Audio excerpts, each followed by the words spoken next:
5 months ago, I made a video here. It's called The Disaster of the Mr. Beast IPO. And you should watch it, but in it, I make this very clear argument that in the restaurant environment, you have extremely low margins. You generally, as like a Cheesecake Factory or Red Robin, right now you're barely profitable because you're dealing with the inflation of food and labor. It's basically where the inflation is. It's very difficult to turn a profit. Most restaurants are sitting maybe somewhere around 5 to 10% of their revenue going to profit, which is very, very low. The McDonald's model works really well because they make most of their money off of franchising. So in other words, the McDonald's enterprise makes most of their profit off of basically handing the bag, the proverbial bag of pain, to somebody else and then skimming money off the top.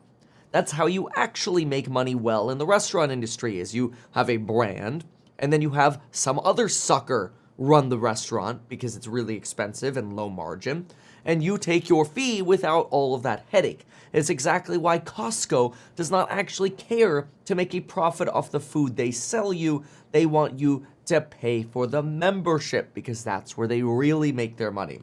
So, I made this video about 5 months ago, and Mr. Beast argued maybe I should IPO Feastables and Beast Burger while they're relatively small so you guys can share in the growth.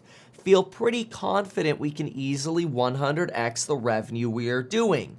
But I don't know if that'll be too stressful or not, haha. And I made this argument that investing in an IPO for a restaurant is a horrible idea because the odds of failure are extremely high. And I said, look, people love Mr. Beast and they're going to go crazy for this because they love Mr. Beast.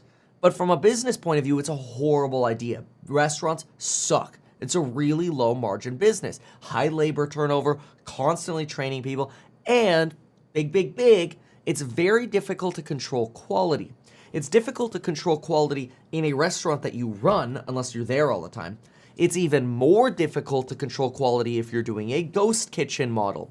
And this is where the ghost kitchen model is one where, let's say you're running a Red Robin, and you have, a chef and 3 line cooks. You've got somebody prepping the plates or checking the plates, and then you've got servers or whatever. You're operating your restaurant. The idea is that, if somebody wanted to call in, $100 of Mr. Beast burgers, they might call your restaurant, which is already staffed, without knowing it, and place that order through you, even though it looks like it's Mr. Beast and Beast Burger. It's operated through your kitchen, and now you're able to get an extra $100 of revenue because you're putting together the Beast Burger food or whatever with the people you already have working, and then you send it out, and it looks like Mr. Beast sent you a burger when it was really your local Red Robin repackaging it or whatever. Problem with this is how, if it's hard to operate consistent quality at your own restaurant, imagine how difficult it is when you have 10,000 different restaurants potentially creating Beast Burgers. There's no way you're going to have a consistent experience or quality. On top of that problem, you have the irony, what I called, of Mr. Beast arguing that Beast Burger has shared over $100 million in revenue with restaurants. Heart, face, happiness. They keep most of the rev from orders they fill for us. Of course they do, because most of the revenue goes to expenses. If 90 cents out of every $1 goes to expenses, of course they have to keep most of the revenue, otherwise they would go bankrupt. But if then you take 5 cents and they're left with the other 5 cents, you're taking 50 cents of the profit. So in other words, you're taking 50% of the profit. Now, we don't actually know what the exact arrangement is over at Beast Burger, but that's roughly to catch you up to speed what I argued.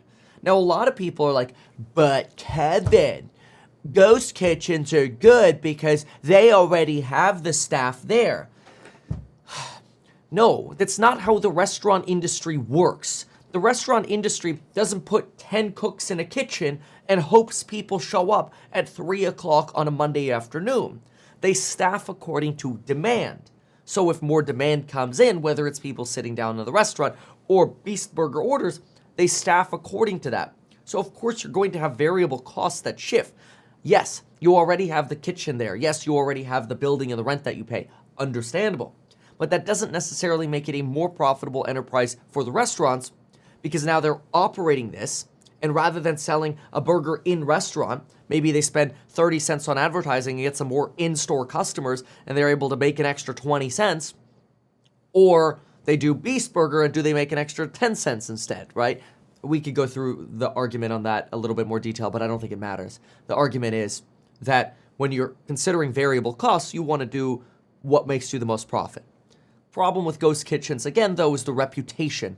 And that was the final argument I made in that video, is that the problem with investing in an IPO for a restaurant is you're really betting on the reputation of that restaurant. Because if your kid's like, I want to order a Beast Burger, and every time you order it, the order's put together poorly or it's bad quality, it will fail. That's the argument I made 5 months ago. Enter this tweet that's now circulating. I started Mr. Beast Burger, and this was just a few days ago here. Mr. Beast. I started Mr. Beast Burger to help restaurants make more money during the pandemic, and it worked. But sadly, when working with 2,000 restaurants I don't own, it's impossible to guarantee the order quality. I'm moving on from Mr. Beast Burger so I could focus on Feastables and making snacks.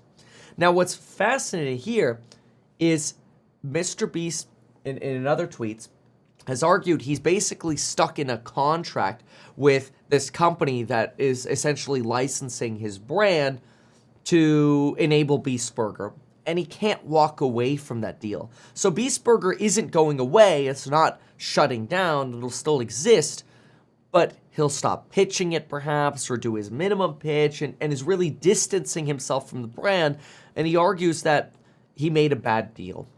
And that's where it probably is going in a much better direction with Feastables, where, hey, let's focus on making, say, chocolate bars or white labeling chocolate bars.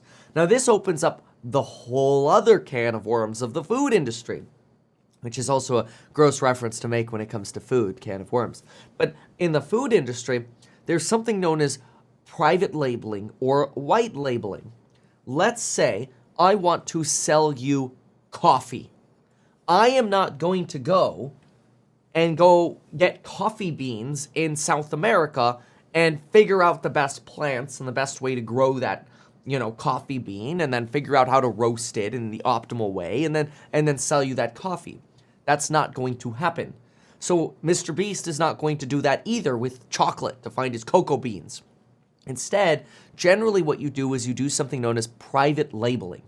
So you just Google private label coffee, and there will be 10,000 different websites that pop up. Maybe not that many, but there'll be hundreds of different opportunities for you to buy coffee and slap your own logo and brand on it.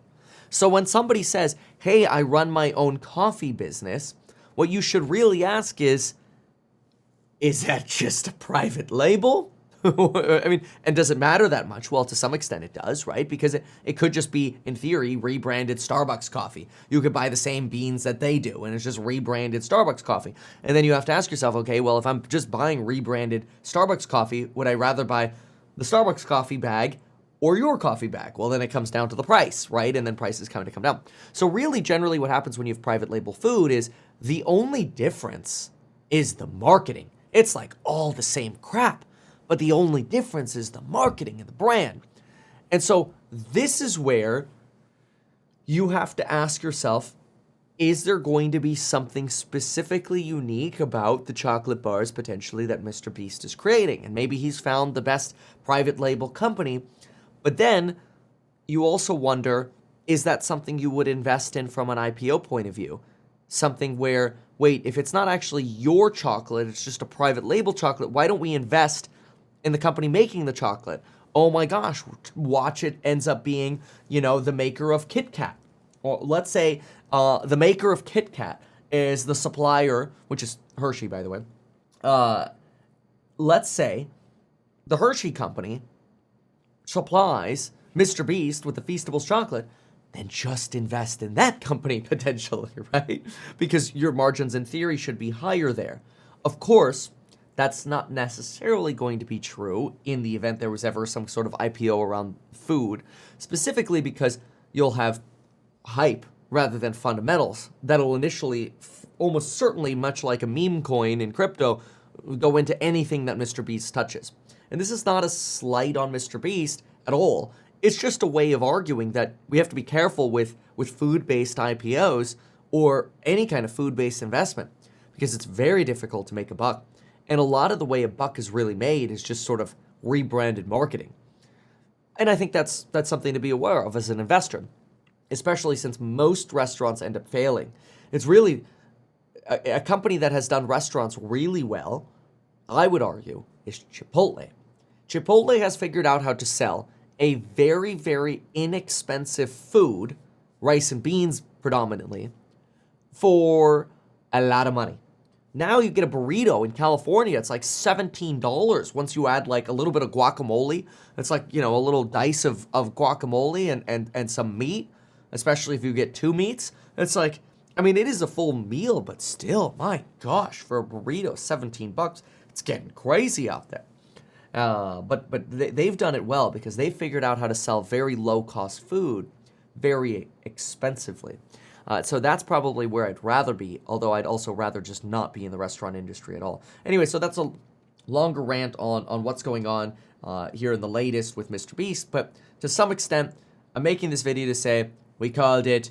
This is not to say we're cheering for Mr. Beast's failure. It's just that it's very, very difficult to operate ghost kitchens and probably won't work. It doesn't look like it's working. And so if you're ever considering investing in food-based things, consider this in the long run because it is very difficult to make lots of money with AI. What if restaurants start using AI? Well, they actually already are. You've got, for example, what's it called? Denny's, I'm pretty sure, is now doing AI ordering. Let's see, Denny's AI ordering. I'm pretty sure it was Denny's. Anyway, they basically have an AI that takes your order. And I'll tell you, I would prefer AI take my order. I was in Canada, and I don't know, maybe it's because I was in Quebec for a period of time, and nobody apparently understands English. But every time I went to a McDonald's to order, they'd screw up the order. And I think it's just, they don't speak American English. But it was just like, hey, I'll take a Big Mac with fries. Oui? I'm like, oh, here we go. Okay, in fairness, I'm in their world. But yeah, most of the orders were wrong, and I'm like, now if we had AI, it'd be fantastic. Anyway, all right. That's my rant on restaurants. Restaurant rant over, okay? Bigly rant on Mr. Beast and restaurants. All right. Now, I want you to know this. When it comes to AI, time is what's going to make you money.